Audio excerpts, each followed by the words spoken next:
TDP Janasena ప్రభుత్వం రాగానే అంగన్వాడీ కోరికలు నెరవేరుస్తాం. బంటుమిల్లి మండలం బంటుమిల్లి బస్టాండ్ ఎదుట సిఐటియు ఆధ్వర్యంలో 31వ రోజుకు చేరిన అంగన్వాడీ వర్కర్స్ అండ్ హెల్పర్స్ సమ్మెలో తెలుగుదేశం పార్టీ రాష్ట్ర కార్యనిర్వహణ కార్యదర్శి మరియు పెడన తెలుగుదేశం పార్టీ ఇన్ఛార్జ్ కాగిత కృష్ణ ప్రసాద్ పాల్గొని మద్దతు తెలిపారు. 31 రోజులుగా అంగన్వాడీలు నిరసన తెలియజేస్తుంటే జగన్మోహన్ రెడ్డికి కనిపించడం లేదా అని ఆయన ఎద్దేవా చేశారు. ఇంకా 2 నెలల్లో అంగన్వాడీల డిమాండ్స్ నెరవేర్చకపోతే తదుపరి తెలుగుదేశం జనసేన ఉమ్మడి పార్టీల అధికారంలోకి వస్తుందని, అంగన్వాడీల కోరికలు తెలుగుదేశం జాతీయ అధ్యక్షుడు శ్రీ నారా చంద్రబాబు నాయుడు గారికి తెలుసుందని, అధికారం రాగానే అంగన్వాడీ సమస్యలన్నీ తీరుస్తారని హామీ ఇచ్చినట్లు ప్రకటించారు. తదుపరి అంగన్వాడీలకు 10,000 రూపాయల నగదు విరాళం అందించారు. ఈ ఉదయం నుండి సాయంత్రం 4 గంటల వరకు జనసేన పార్టీ నియోజకవర్గ ఇన్ఛార్జ్ పంచికర్ల సురేష్ నిరాహార దీక్ష చేసి మద్దతు తెలిపారు.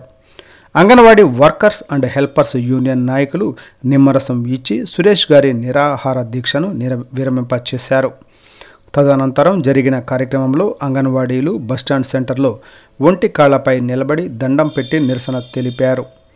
ఈ కార్యక్రమాన్ని ఉద్దేశించి రైతు సంఘం జిల్లా కార్యదర్శి గౌరిశెట్టి నాగేశ్వరరావు మాట్లాడుతూ రాష్ట్ర ప్రభుత్వం మొండిగా వ్యవహరిస్తుందని, 2 రోజుల్లో ప్రభుత్వం సమ్మె విరమింప చేయాల్సిన అవసరం ఉందని, లేని పక్షంలో సమ్మె మరింత ఉధృతం అవుతుందని, ఆ పరిస్థితి రాష్ట్ర ప్రభుత్వం తెచ్చుకోకూడదని, ఎప్పటికైనా జగన్మోహన్ రెడ్డి కళ్ళు తెరిచి వాస్తవాలు గ్రహించాలని ఆయన అన్నారు.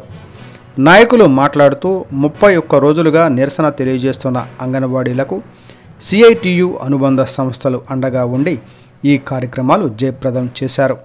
ఈ కార్యక్రమంలో పెడన, బంటుమిల్లి, కుర్తివెన్ను మండలాల అంగన్వాడీ టీచర్లు, ఆయాలు పాల్గొన్నారు.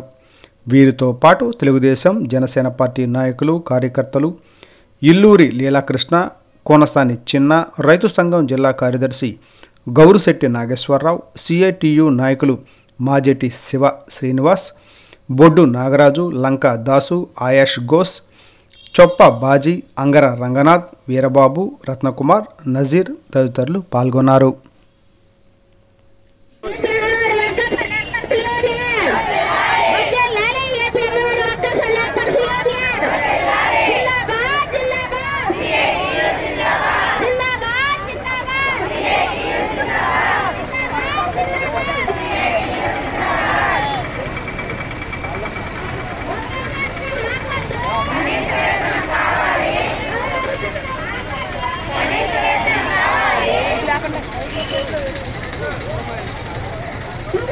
Vamos,